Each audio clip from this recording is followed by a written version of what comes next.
Razia was running late to a meeting on this particular day, and the parking lot she would have parked in was full. She had to park on the street. It's only for an hour or so. The car should be okay on the street. It was a company Lincoln Town car with full expenses for gas and maintenance. Razia was almost embarrassed when they handed her the keys for the first time.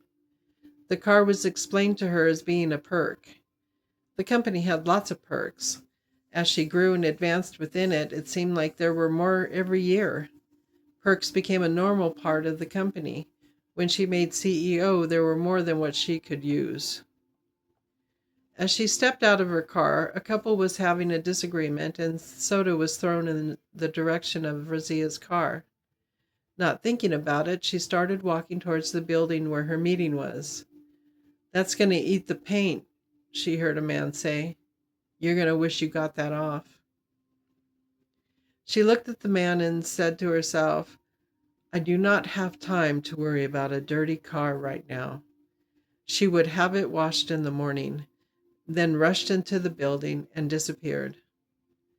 The next morning, Razia drove her car to work, where she normally meets Devon, a young man who details her car every few days. She forgot he gave his notice and started back to school with her encouragement. Now she must find a new detailer, especially since it looks like the paint is faded. She remembered the man who told her that would happen and wondered if she should have listened to him. Razia had her assistant take the car to get it repainted. The following week, Razia was heading to another meeting at the usual place when she encountered the same man who warned her about the paint on her car. "Had it fixed?" he asked.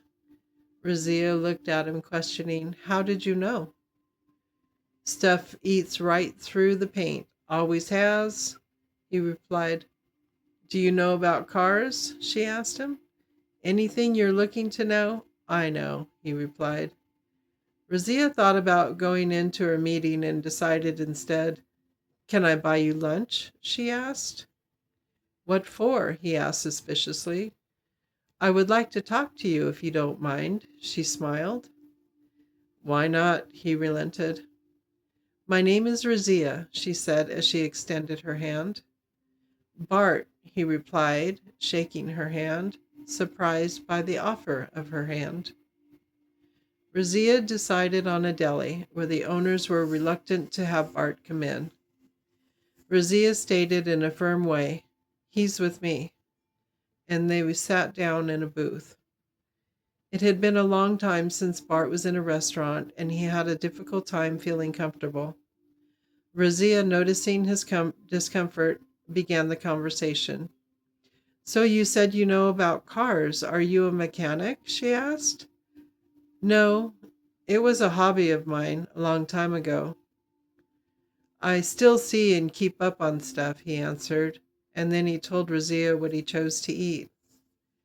"So, you know about detailing the cars?" she asked after ordering their lunch and drinks.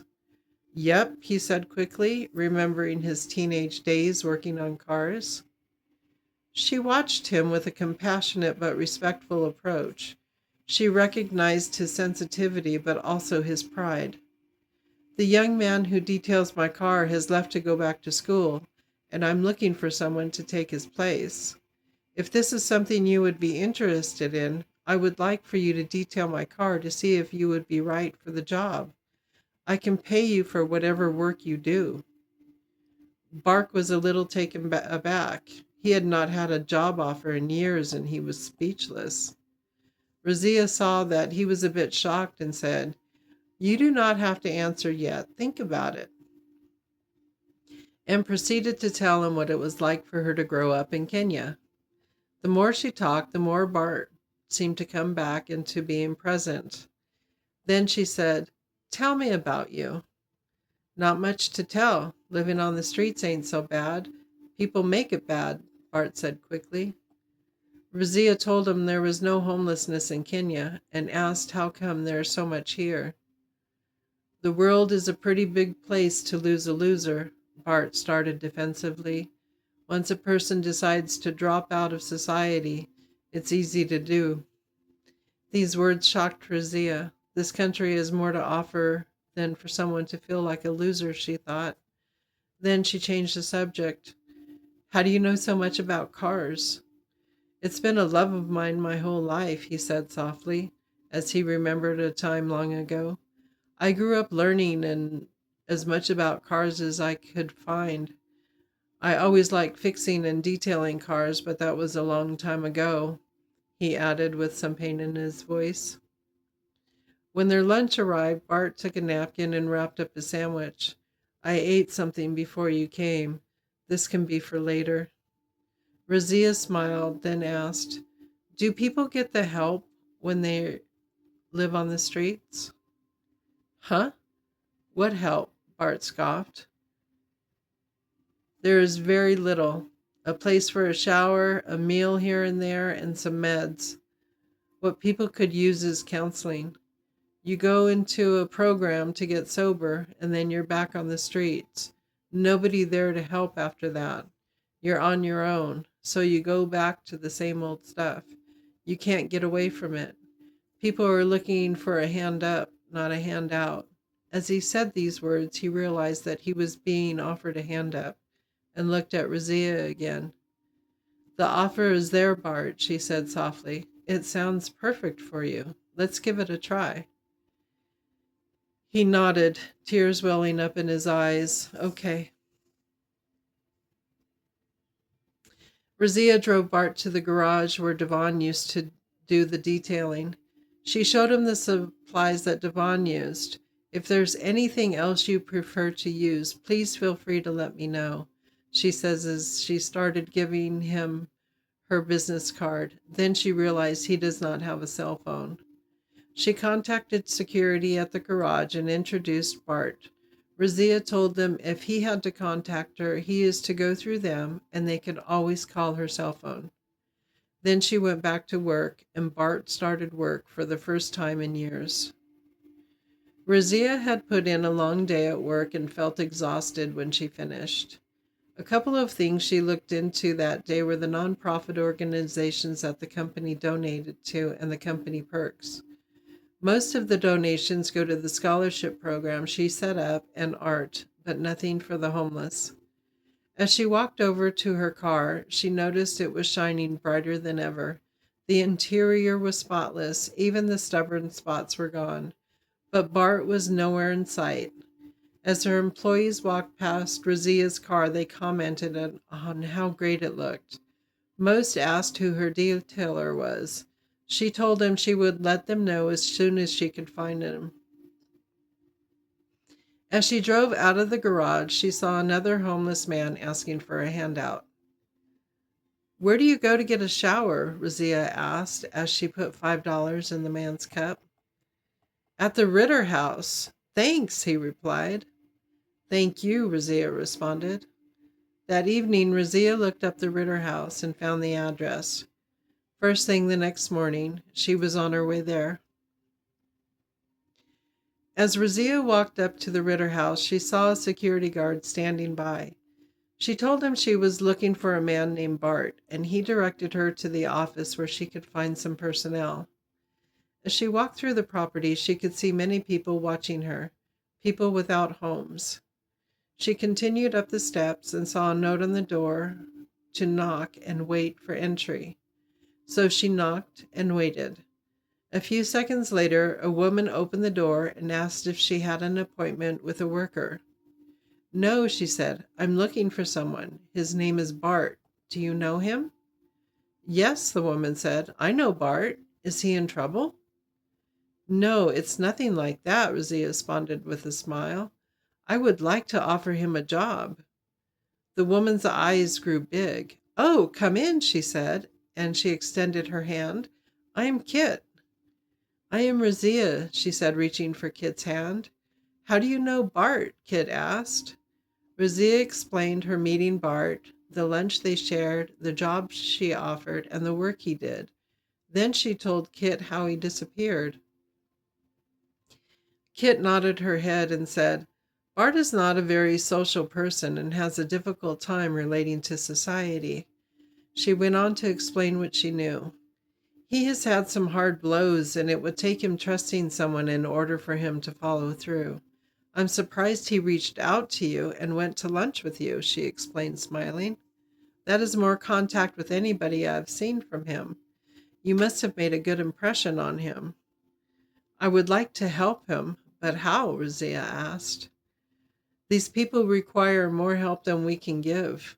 We're only open 9 to 5, 5 days a week. They are homeless 24/7. We offer showers, help with rent and meds. What they could use is a program where they can get long-term counseling. They could use the guidance as they work their way out of homelessness if they choose it.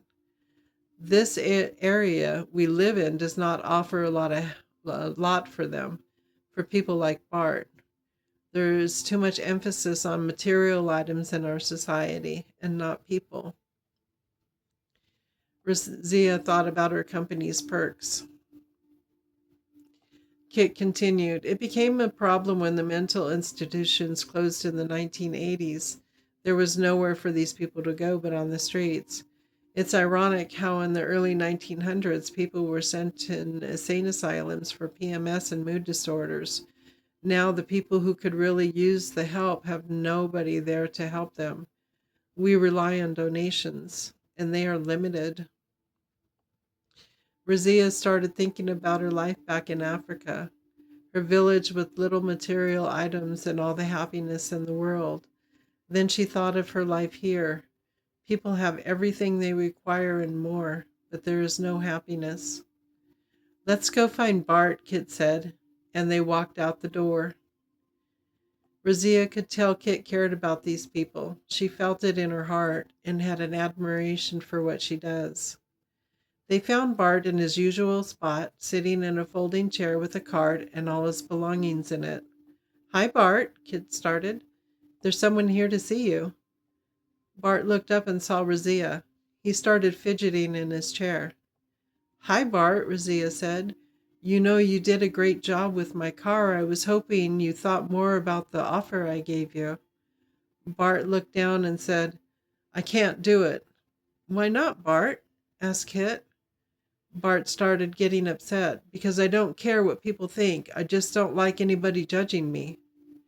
I understand that, Razia said. What if I set up a private area and gave you a phone that the company pays for? I can hire you with full benefits, including insurance. Wow, Bart, exclaimed Kit. That's a really good deal. I can't think about it right now. I don't have the answer yet, Bart yelled. Okay, I can wait until tomorrow at noon. Then I'm going to have to hire someone. I hope it can be you, Bart, Razia said with a smile. I will talk to him some more, Kit said, but I can't promise anything. I understand. Razia said, thanked Kit and said goodbye to Bart and went to her office. She had her assistant look into adding the Ritter House to the charities they contribute to and made them a priority. She also looked at trimming the perks that the company was offering.